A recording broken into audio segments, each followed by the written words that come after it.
Hey, it's Mom, and tonight we're making Fettuccine Alfredo.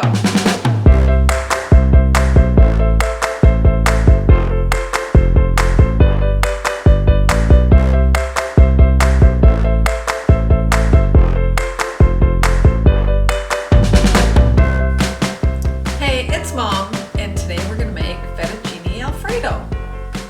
I had a dinner party this weekend and we were sitting around talking about different recipes, and I was really surprised that people actually bought Alfredo sauce in a jar from the grocery store. It's just such a simple recipe. 3 or 4 of the gals that were there put their hand up and said, yes, I buy it because it's so easy. And I thought, well, we need to do a video on Alfredo sauce so that you guys can see just how really simple it is to make fresh Alfredo sauce. It's cream, it's salt, it's cheese, and it's easy, it's done, it's great. There's no artificial ingredients added to it. There's no chemical preservatives. You just have to try this. Okay, we're gonna start with our ingredients tonight. So we have fresh Parmesan cheese, salt, heavy whipping cream, and dried fettuccine noodles. Let's talk a little bit about the pasta that we're going to use. So today we're using dried fettuccine noodles. If you have the ability to buy fresh or make fresh fettuccine, it's way better. It's far superior to the dried product. We're using dried. This is about a half a pound or half a package. It's for a serving of 4 people. Make sure that you just read the box. Make sure that you know how many it serves and then cook according to that recipe. If you're using fresh pasta, it cooks a lot faster than the dry pasta. The most important thing is just check the label, follow the instructions for cooking, and then plan accordingly. When you're cooking dry pasta, you can cook this ahead of time. Boil it up, make sure that it's ready to your liking. If you like it al dente, so it's got a little bit of a bite, or it's a little bit more firm in the middle. Take it out of the pot, put it in some ice water, chill it down, and then you can heat it back up as soon as your sauce is ready. So if you're having a dinner party and you want to prep and get things ready, go ahead, boil your pasta a little bit sooner. And then just before dinner, you can put it right back into boiling water for just a minute to heat it up, and then it's good to go. Let's talk a little bit about the cream that we're going to use tonight. So this product is a 40% heavy whipping cream. It's ultra pasteurized. This allows you the ability to boil it without it breaking. There are plenty of whipping creams out there that are ultra pasteurized but are a little bit less in the fat content, and so when you use this versus a lighter cream, it's not quite as thick as this, so it's going to require a little bit more reduction when you're boiling it. We're going to start with 2 cups of the heavy whipping cream. We're just going to put it right into, this is a wok, but you could use a skillet or a pot. Just make sure that you have enough room to let it boil so that it doesn't overflow. While you're waiting for your cream to come to a boil, we're going to get the Parmesan cheese ready. There's a couple of different things that you can do. I like buying a whole block of Parmesan cheese. I like to use the fresh cheese.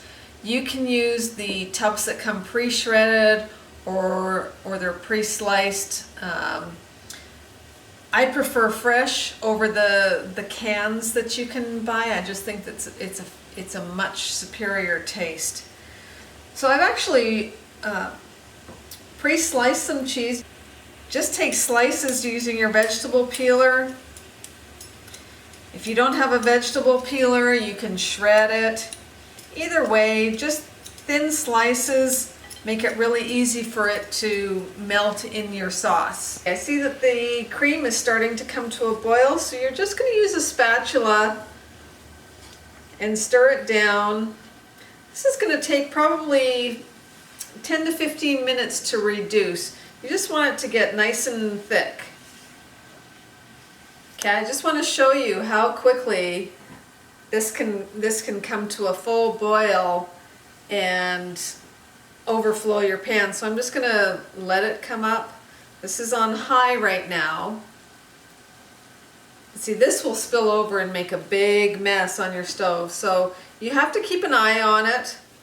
If it starts to get close to the top, turn down your heat, give it a stir, keep it in the pan. Once it starts to boil, you can turn it down to a simmer, leave it on about medium heat, and just let it reduce.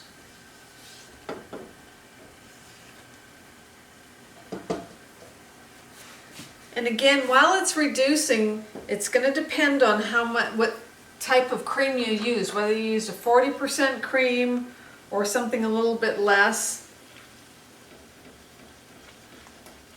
You're just going to let the consistency get to sauce-like.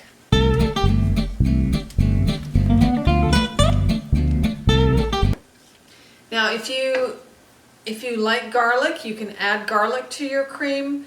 The classic type of Alfredo typically doesn't have garlic. It's just cream, Parmesan cheese, and a little bit of salt.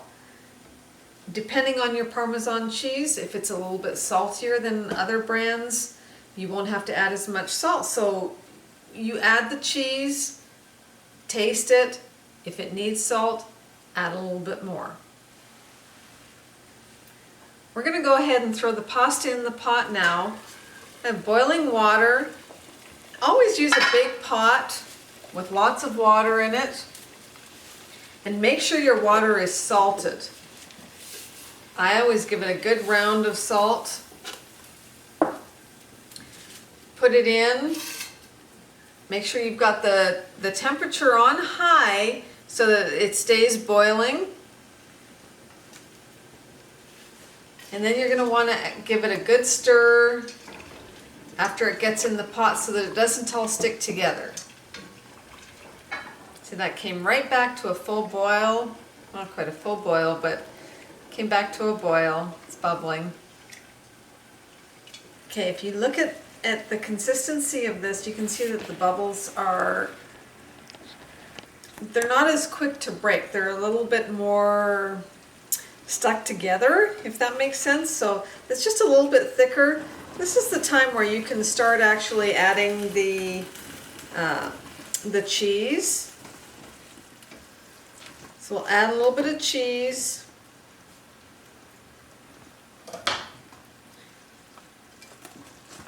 Start with about 1/4 cup to 1/2 cup.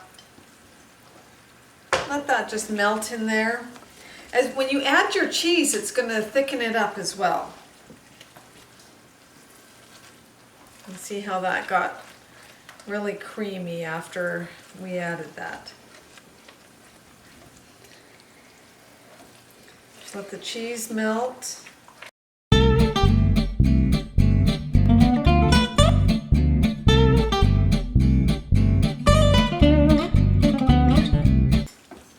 See how that thickened right up as soon as we added the cheese and it melted? We're going to go ahead and take a taste. Just look at how thick that is. It's beautiful. This is very hot. It's boiling. Don't stick it in your mouth and burn your lips and your tongue.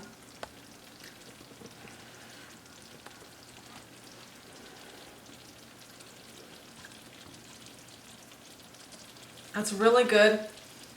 I'm going to add a little bit more cheese and probably a touch more salt.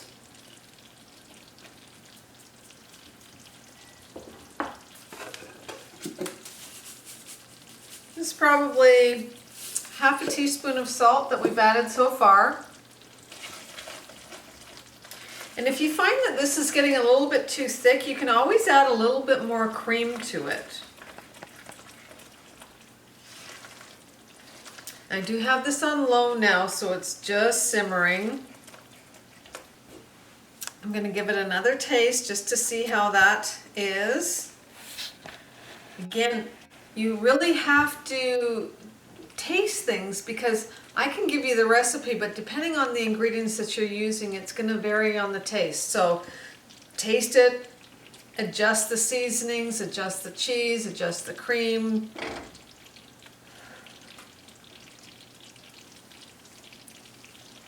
That's perfect. Let's check our pasta. It's been boiling away here.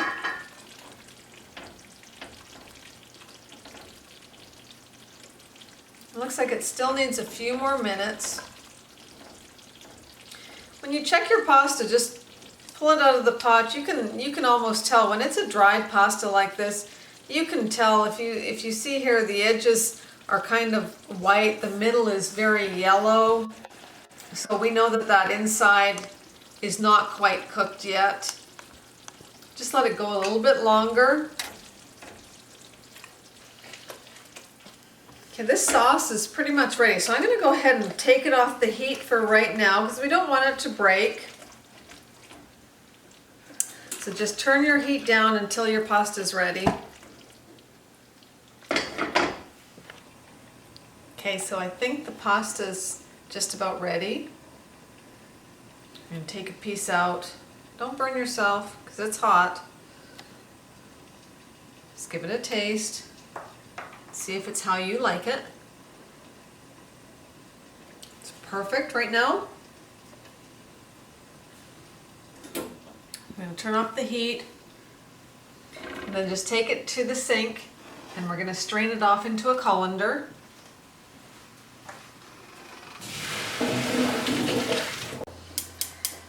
Now that the pasta's cooked, we're going to turn the heat back onto our sauce.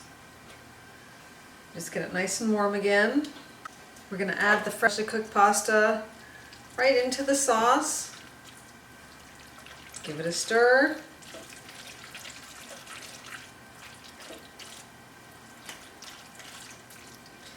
If your sauce gets a little too thick, you can always add a little bit more cream to it.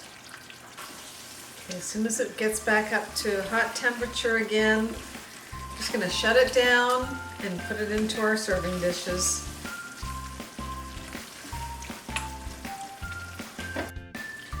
Okay, so we're just going to put it right into serving dish. And it depends if you're just going to eat this on its own or if you're serving it with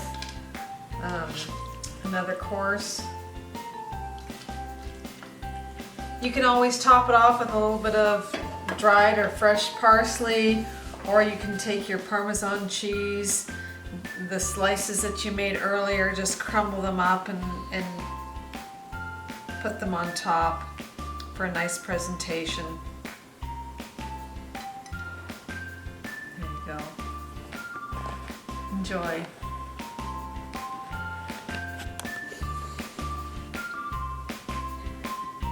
Here's our fettuccine Alfredo. We're going to expand on this recipe later on, so keep this in mind. I hope you enjoyed this. Cheers, until next time.